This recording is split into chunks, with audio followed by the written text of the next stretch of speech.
우리가 늘 먹는 밥상에는 여러 가지 반찬이 올라옵니다. 그 반찬들 중에는 한두 가지 이상 밑반찬이 꼭 있죠. 밑반찬 하면 제일 먼저 떠오르는 게 멸치볶음입니다. 어느 가정에나 멸치는 꼭 준비되어 있을 정도로 많이들 먹고 있는 반찬인데요. 볶아서도 먹고 육수를 내서 국물 요리에도 자주 사용하고 있죠. 멸치 속에 함유된 영양 성분은 대단합니다. 그런데 멸치를 먹으면 안 되는 사람이 있다는 걸 알고는 계신가요? 뿐만 아니라 멸치 볶을 때 절대 넣으면 안 되는 궁합이었습니다. 그 이야기 지금 시작합니다.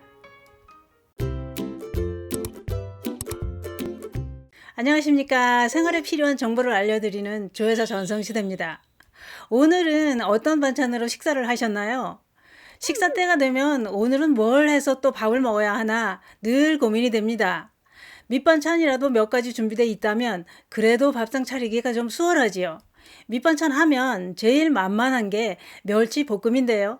또 멸치 하면 떠오르는 게 뼈에 좋은 칼슘입니다. 실제로 멸치에서 주목받는 영양 성분은 칼슘이라고 하는데요. 멸치의 칼슘 함량은 100g당 2200mg으로 우유보다 22배나 더 많이 들어있다고 합니다. 그래서 멸치가 뼈 건강에 최고라고 하는 건데요.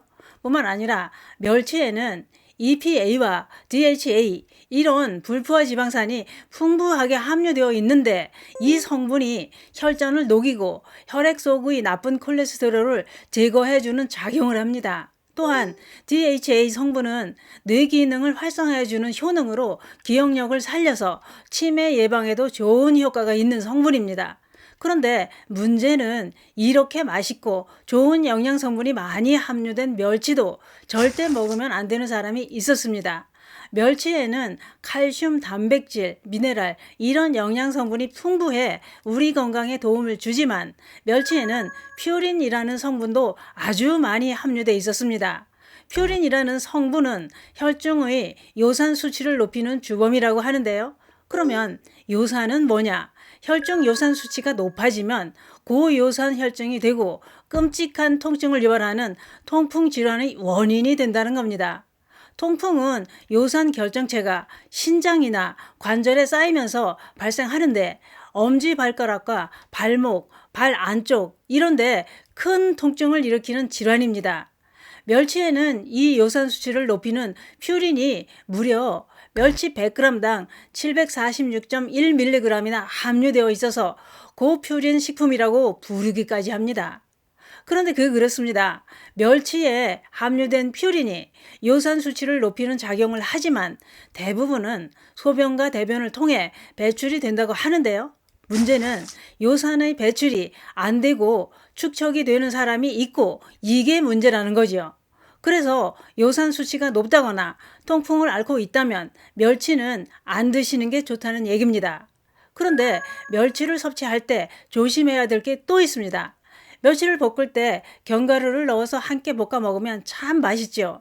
대부분 더 많은 영양분을 섭취하려고 멸치에 견과류까지 넣고 있는데요. 이렇게 먹고 있는 게 잘못 먹고 있다는 겁니다. 왜냐? 호두나 아몬드 이런 견과류에는 피친산이라는 성분이 들어있는데 이 피친산 성분은 칼슘의 흡수를 방해하는 성분이었던 겁니다. 그렇기 때문에 멸치에 넣어 먹으면 멸치의 풍부한 칼슘 성분이 우리 몸에 흡수되지 않게 방해하는 작용을 한다는 거죠. 그래서 멸치 속에 함유된 그 많은 칼슘이 꽝이 된다 이런 얘기입니다. 땅콩도 멸치와 함께 먹으면 땅콩에 함유된 수산 성분이 칼슘 흡수를 방해한다고 하는데요. 그렇기 때문에 이왕 먹는 멸치 반찬은 멸치의 주요 성분인 칼슘을 우리 몸에 제대로 흡수되게끔 섭취하는 게 뼈 건강에 큰 도움을 줍니다.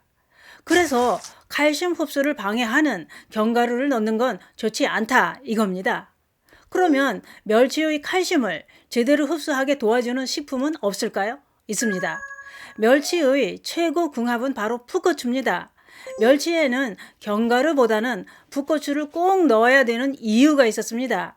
그것은 바로 풋고추에 함유된 철분이 멸치의 칼슘을 우리 몸에 흡수가 잘 되도록 도와주는 작용을 하기 때문입니다.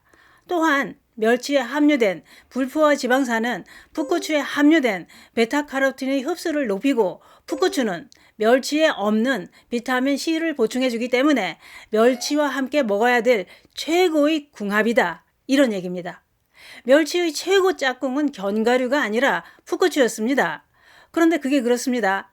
멸치가 좋기는 한데 어떤 멸치는 너무 짠 게 이게 문제입니다. 멸치 100g에는 염분이 4.3g 정도나 들어있을 정도로 짭짤합니다. 그래서 심장 질환이나 고혈압, 당뇨 이런 염분 섭취에 신경을 써야 되는 질환이 있다면 조심해야 되지요. 그런데 짠 멸치를 구매하셨다면 이렇게 소금기를 빼서 섭취하는 방법도 있습니다. 멸치를 쌀뜨물에 15분 정도 담가서 짠맛을 빼주고 기름 없는 팬에 볶아서 수분을 말려줍니다. 염분을 제거한 멸치는 볶음을 해도 되고, 말린 표고버섯과 함께 멸치와 표고버섯 2대1로 갈아주면 천연 조미료가 됩니다. 그게 그런 것 같습니다. 이왕 먹는 멸치라면 칼슘 흡수를 방해하는 견과류는 넣지 않는 게 어떨까요? 칼슘의 왕이라 불리는 멸치도 모르고 먹으면 끔찍한 통증이 찾아올 수 있습니다. 또한 멸치에 함유된 그 많은 칼슘도 먹으나 마나한 꽝이 됩니다. 우리나라 성인 대부분이 칼슘이 부족하다고 하는데요. 멸치에 많이 함유된 칼슘도 제대로 섭취해야 뼈로 갑니다. 멸치는 잘 알고 먹으면 뼈가 장작깨비처럼 짱짱해질 수도 있지만, 모르고 먹으면 큰 통증으로 고생할 수 있습니다. 감사합니다.